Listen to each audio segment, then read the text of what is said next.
Hi guys, in today's episode we are going to discuss whether we should live in a meritocracy.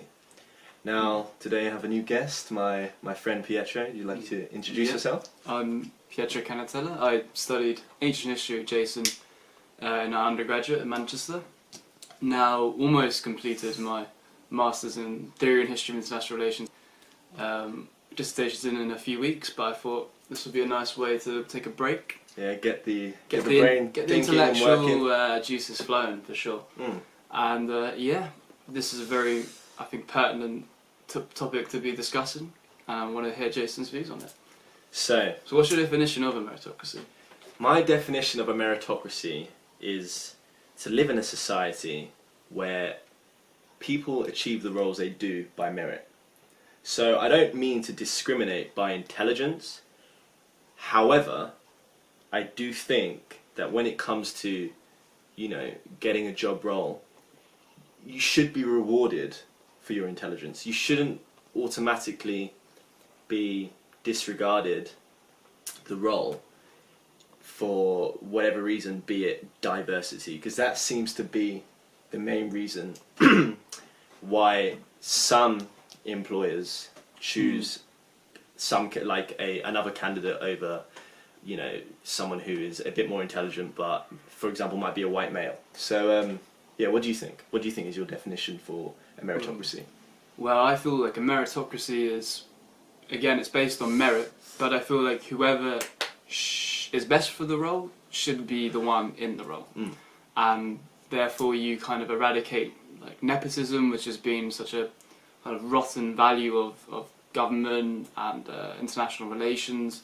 And even in local businesses, you have people that know the boss, the company owner, and therefore they will go straight into the role, and you discount all these very capable people. Yeah, apparently it's who you know and not what you know in this society that we live in, and I think that that shouldn't be the case. But that's how life. That's just how life goes. That's how life has been. We are in a social world where we end up knowing more people than actually knowing anything of actual credit, of merit, and therefore we have normalised this. It's become a norm. It's become a norm to get things and to attain roles and to climb the social ladder and work ladder by knowing certain people in certain positions. Like if you're a son of an accountant and you're automatically it might be far easier for someone to get into accountancy that way than someone who is son of a just like a working class someone who comes back from a working class family. However, their offspring might be very intelligent, but they may lack the opportunity that someone who is less intelligent than them, just based on their who they know. Yeah. So again, meritocracy is trying to displace elitism within our society. Yeah. But that comes with its own problems. For example, how do we measure who is capable of the role in two situations where they're almost identical? Yeah. So looking at that, you've got a scenario where you've got two candidates, and on paper they are the same. They've got the same grades, very similar work experience. They're both highly qualified, but one happens to be a white male and another happens to be a minority. Who do you choose? Well, I think we've discussed before, you would try and base your decision off of personality. Yeah. But then we did have the counter to that.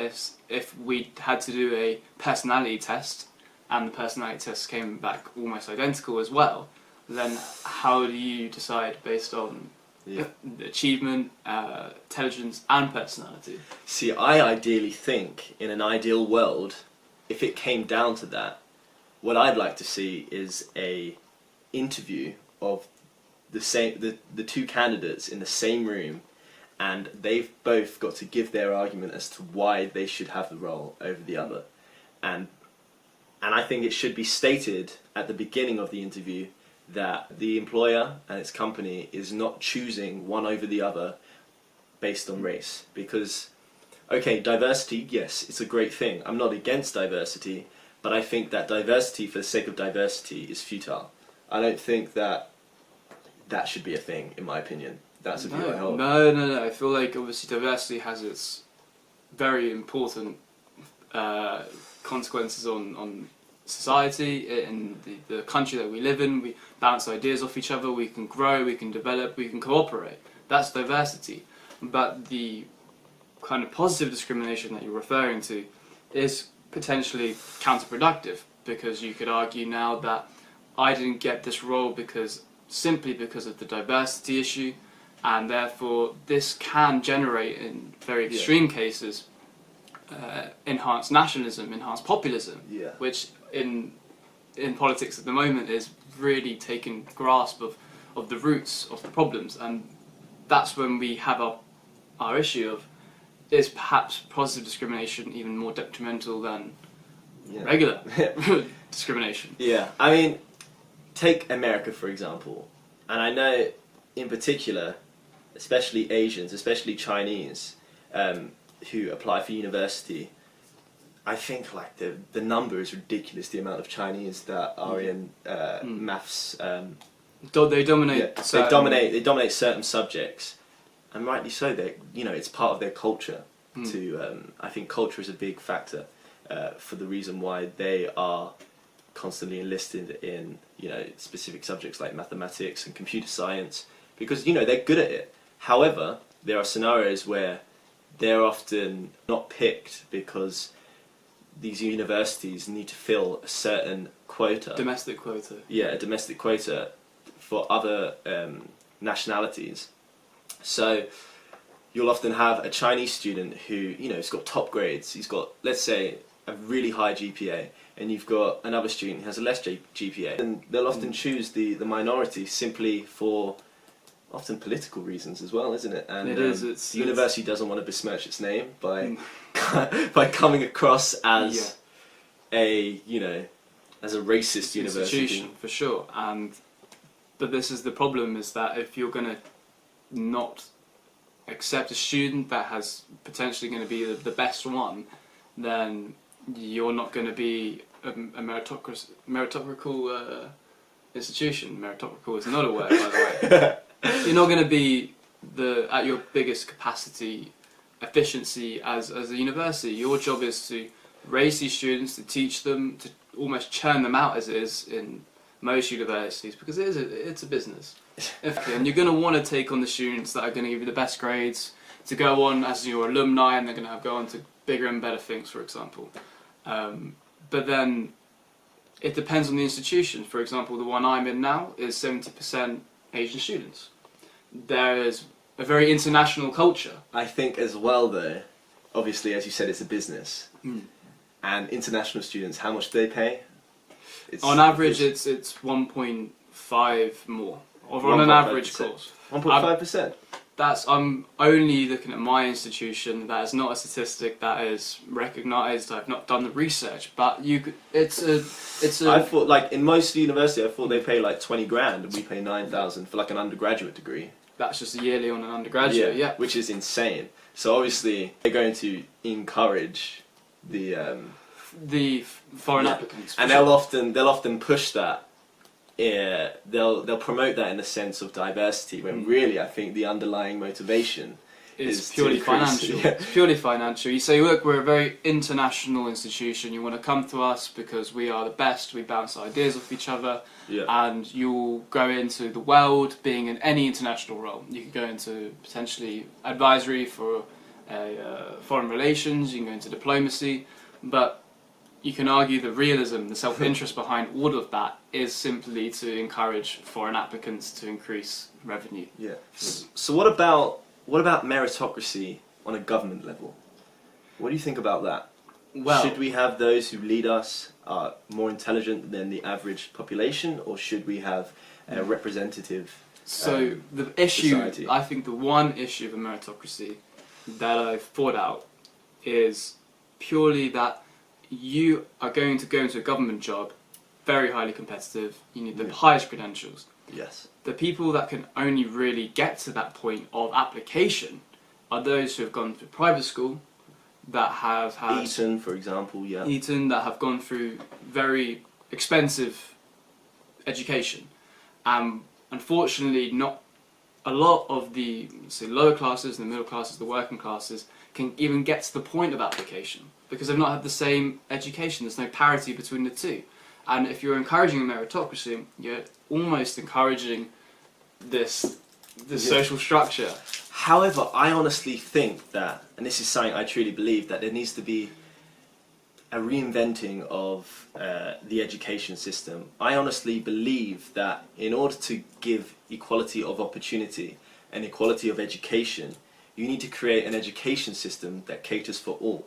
So no longer will you have private and public schools. You will have, okay, so say you have state schools that all students go to, regardless of their background, regardless of their non-religious, regardless of their wealth, because, you know, let's face it, if you go to Eton, the level of education is going to be higher than a standard state school, especially for the UK. I feel that's just a huge extreme though. There are a lot of private schools in and around London that pay 13,000 for the year. It could be just for A levels, it could be for GCSEs, but the point is from that point of you've left your state education and gone into private, you have reached a level of opportunity that is denied to a lot of other people. Yeah. So ideally, if you create that system where everyone has access to the same education, regardless of your background, you will begin to see a complete difference, because you will start to see people from all walks of life, you know, have the opportunity now to really reach the capacity of their intelligence. And what I mean by that, say you've got someone from a working class family who, you know, may be highly intelligent, but because of the school they went to, the teachers didn't really bring it out in them.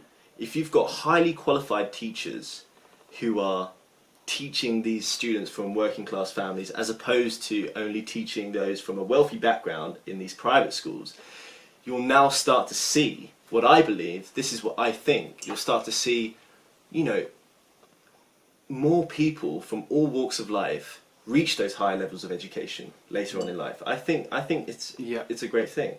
Because I feel like for most students, they're not told when they can peak, when they can really start understanding intellect, understanding sophistic and controversial arguments. I feel like they're discouraged, and by 16, 17 they're told to go get an apprenticeship and to go become a plumber or electrician. Yeah, because that's the family, that's what they've done. And that is usually based on the family. It's a working class family, they're expected to go to work.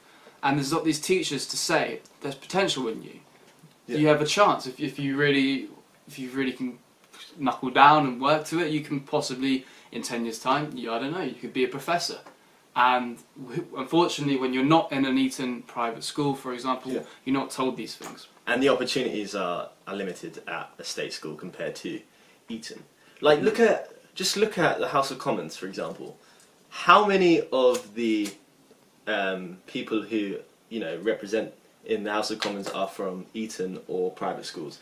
I think the number is insane. I know a lot of them come from Oxbridge, but you know, that's understandable. But the more people we get from different backgrounds into Oxbridge, the more diverse we'll have, you know, in the House of Commons. And I think that that should be the ideal situation. But at the end of the day, there's no financial gain for the government by having private schools, you know, not making money off wealthy people. So, like, how can we influence the government, essentially, to install these new ideas? Well, if there's no financial gain. Unfortunately, the only people that could debate and kind of protest these social reforms are those who are actually in the position of advantage. And it's not in their interest, is it? And it's not in their... You create greater competition, and who wants greater competition? At the end of the day, it's just a system that... Who wants to change the system? Usually no one. No. But I think we've discussed a lot there, don't you think? Yeah, well, that would lead us into one kind of final important abstract question: is meritocracy just an idealist hope, or is it actually existing now and we're just not seeing it? It may well be existing now, but the framework in which it exists is corrupted, in my opinion. Is corrupt, I think. I think that, you know, financial motivations are there which, you know, hinder Isn't the a majority. successful business of meritocracy in itself? But you need meritocracy with hints and elements of democracy. You can't just have meritocracy. Okay, so therefore what you're saying is we need a representation. So for example, we don't have the best qualified, we have someone from a particular background that will achieve that representation. Haven't you just lost the essence of the meritocracy? True, but wait, what did you say? I was thinking about my own point. I'm sorry. Go on. No. This is where the theoretical paradoxes start coming in, because we need a meritocracy that could potentially be more representative, but then in a position where a non-qualified person will be better just for the sole purpose of representation, then we lose the most qualified person, and then we lose the essence of of course. But sorry, I want to bring in this last slightly controversial point, which is when it comes to elections. In my opinion, if you've got this ideal situation where everyone has access to the same level of education, I honestly believe that we should create some form of test prior to voting. Now this is a very controversial point. I think we're skating off meritocracy. No, we're not. No, we're not. I honestly think that, okay, this is coming down to, this is having an effect on people's rights here, so this is slightly controversial. But if you've got an ideal situation where everyone has access to the same level of education, everyone's got the same opportunity, then ideally, you know, you'd have a population that is, you know, rather competent. Obviously, I don't want to go down the line of discriminating by intelligence, but I honestly think that there are people out there who vote that have absolutely no clue as to why they vote. And it's our role, and it's the government's role, you know, as leaders of to educate their populace. To educate their populace, because at the end of the day, a stupid population is far more easier to control. We saw that in China, when under Mao, was it under Mao, where he killed off professors, so that you had. I didn't do this in my Cold War module. No, but if you've got a population that is stupid, that population is far easier to control, and then you'll have tyranny, and then you'll have all this sort of I see the manipulation. I see the strand of argument. They are not as intelligent. They're more susceptible to propaganda. Yeah. They are easily shaped. They are malleable, and they are almost at the whim of the statesman. But I don't think it's a matter of intelligence. I think it's a matter of political participation, which a lot of people don't really see the benefits of going to the local town hall to debate with the Conservative and the Labour government. People would rather stay at home and relax. It's fair enough. But then there should be, perhaps, what you're trying to say, a test to prove your political participation. And just to promote political participation. Promote it, to make sure that you are in the best position to vote and not be detrimental. As long as what I believe at the end of the day is that if you have an argument that is founded on whatever belief you have and whatever observations you make during your life with regards to politics, if your argument is supported by, you know, some evidence that is reputable, then I think that you should. I think you should have a say in politics. Right. So I think we'll leave it there on today's discussion. If you liked what we talk about, you know, topics like these, and you've got any suggestions, put them forward. And yeah, if you like the video, give it a thumbs up, and subscribe. Thank you for listening. Yeah. All right. Take care, guys. Bye bye.